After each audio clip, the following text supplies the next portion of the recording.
Assalamualaikum students, this is me Fizanaz. Welcome to my YouTube channel Problem Analyzing with Fizanaz. Previous video में मैंने integrating product of sine and cosine वाली video upload की थी और आज हम integrating integrals involving power of sine and cosine यानी sign या कोसाइन की कुछ पावर होगी तो वो सॉल्व करेंगे।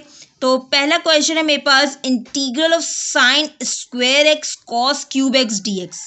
ठीक है, यानी एक पावर इवन होगी एक पावर ऑड होगी, तो उसे किस तरह से इंटीग्रेट करते हैं। मैंने क्या किया, कॉस की पावर क्यूब है, मैं इसे 2 और 1 में ब्रेक कर सकती हूँ, बिल्कुल ब्रेक कर सकती हूँ। और मुझे ये भी पता है कि कॉस स्क्वायर एक्स किसके इक्वल होता है, 1 माइनस साइन स्क्वायर एक्स लिख दिया मैंने। अब मैं क्या करूँगी, मुझे पता है कि साइन का डेरिवेटिव कॉस होता है, तो इसलिए मैंने क्या किया था, इस कॉस को मैंने साइन बना दिया, पावर को हटा के साइन का डेरिवेटिव होता है कॉस, यानी पावर में +1 ओवर, यानी इंटीग्रल ऑफ एक्स की power m dx over m+1 वाला फॉर्मूला अप्लाई हो जाएगा। तो मुझे क्या करना है, इस कॉस को साइन बनाना है, किस तरह, 1 माइनस साइन स्क्वायर एक्स। अब ये sine square X 1 minus sine square X से मल्टीप्लाई हुआ, क्या हुआ, sine square X minus sine की पावर 4x कॉस एक्स। अब ये कॉस एक्स इन दोनों से मल्टीप्लाई होगा, तो integral of sine square x cos x minus sine की power 4x cos x d x. अब ये डी एक्स इन दोनों के साथ लिखेंगे, integral of sine square x cos x d x minus integral of sine की power 4x cos x d x. किस तरह, इस तरह।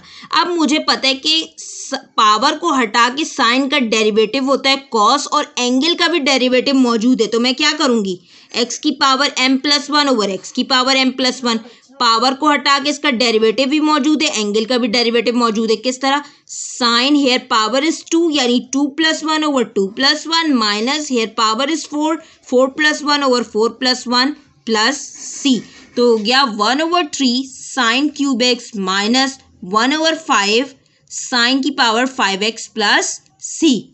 नेक्स्ट क्वेश्चन है मेरे पास, इंटीग्रल ऑफ साइन की पावर 4 3x, एंगल जो है मेरे पास 3x है, ठीक है, कॉस क्यूब 3x dx। अब यहाँ पर एक पावर ऑड है एक पावर इवन है। अब जो ऑड वाली पावर है मैं उसे ब्रेक कर दूंगी ताकि सिर्फ एक कॉस बच जाए। साइन की पावर जो हो जाएगी वो साइन की पावर को हटाकर उसका डेरिवेटिव होता है कॉस, यानी मुझे एक सिंपल कॉस चाहिए, तो मैं कॉस क्यूब को कॉस स्क्वायर और 1 में ब्रेक कर दूंगी। यहाँ पर एंगल याद रखिएगा 3x है। अब मुझे पता है कॉस स्क्वायर एक्स किसके इक्वल होता है, 1 माइनस साइन स्क्वायर एक्स के, तो ये हो गया 1 minus sine square here x is 3x। अब ये साइन की पावर 4 3x जो है मल्टीप्लाई होगा इससे, तो ये हो गया साइन की पावर 4 3x माइनस साइन की power 6 3x cos 3x dx। अब ये कॉस 3x इन दोनों से मल्टीप्लाई होगा, किस तरह, साइन की power 4 3x cos 3x dx minus sine की पावर 6 3x कॉस की पावर कॉस 3x dx। अब मैं पावर को हटा के साइन का डेरिवेटिव होता है कॉस, लेकिन एंगल का भी डेरिवेटिव मौजूद होना चाहिए। 3x का डेरिवेटिव होता है 3dx, यहाँ पर 3 की कमी थी, मैंने क्या किया, मल्टीप्लाइंग एंड डिवाइडिंग बाय 3 कर दिया। यहाँ पर भी 3 की कमी थी, मल्टीप्लाइंग एंड डिवाइडिंग बाय 3।